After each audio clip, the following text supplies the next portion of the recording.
Hi everyone, in front of me I've got Samsung Galaxy Tab Active 4 Pro, and let me share with you how to turn off running apps on this device.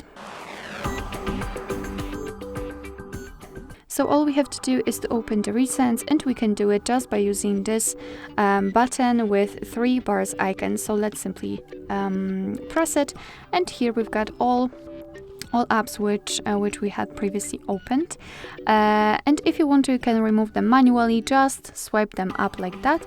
But if you've got a lot of apps open, just tap on close all to turn off all of them.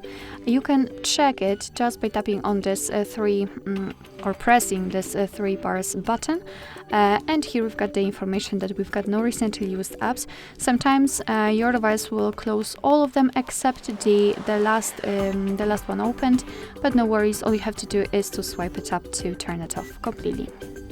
Alright, so that will be all. Thank you so much for watching. I hope that this video was helpful, and if it was, please hit the subscribe button and leave the thumbs up.